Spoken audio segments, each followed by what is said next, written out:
going to start up the camera here. We're going to flip the display around, and there's a special menu that comes up, some interesting animations, and you can see depending on which button you press you get a different feature, for browsing, recording video, the photos.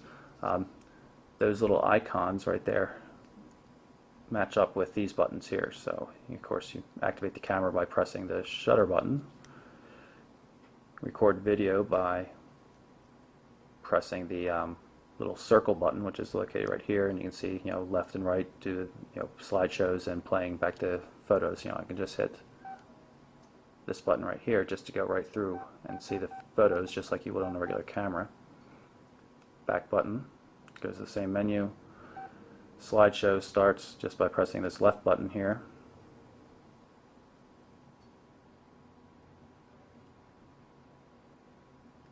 And again the back button. We're going to activate the camera though, which is what we're here for.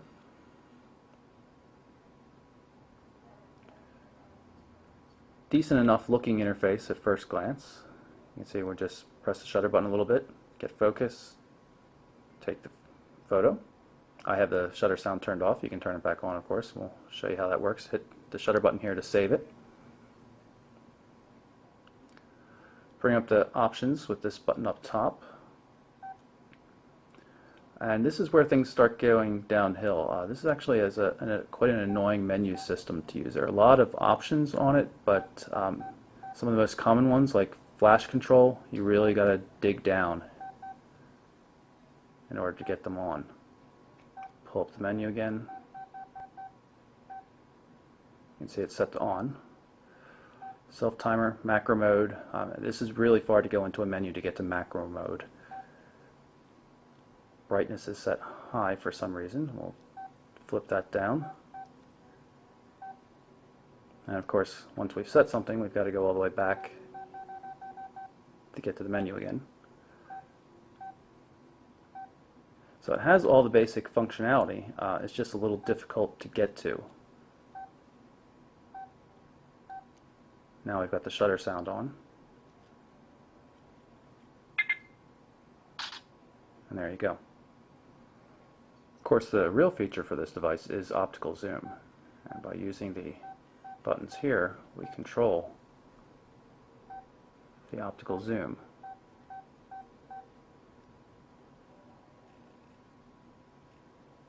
Now you'll notice I'm having trouble getting focus zoomed in. This is not an uncommon problem. This device actually does a pretty poor job with focus in my experience.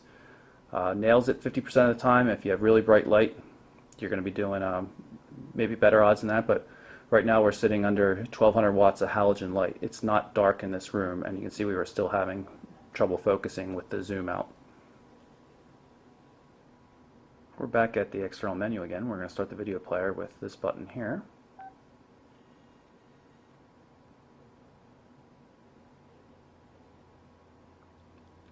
Pull up the menu. You can see we're at QVGA resolution, which is maximum.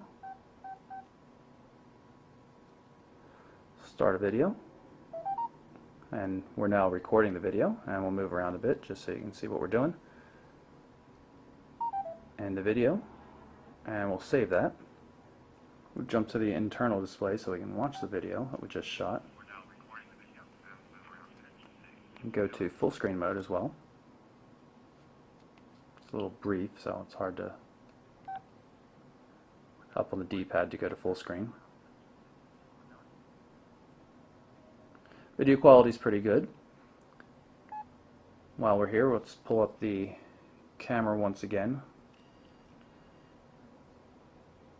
so you can see how the autofocus lock button works. It's just right here. So instead of using the shutter button, we use this to get focus, and then press on the D-pad to take the actual photo. Pulling up the web browser on the Exilim. It's kind of annoying. The browser's been dumbed down a bit, and you have to use Verizon's portal to actually enter in a URL. It's really unsatisfying. It makes it a lot more difficult to use than just having a direct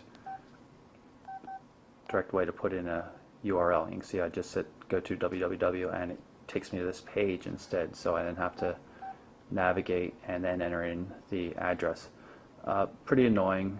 The browser is really not something that people are going to be using much in spite of the EVDO Rev A data speeds that the device is capable of.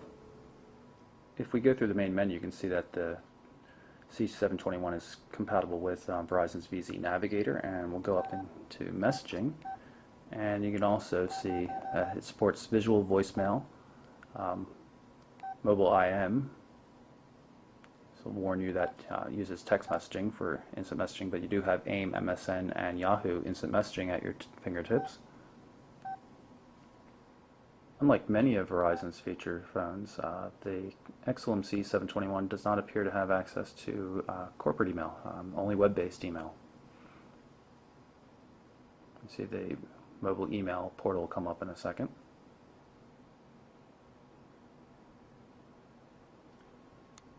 So that's our very quick look at the Casio Exilim C721 for Verizon Wireless.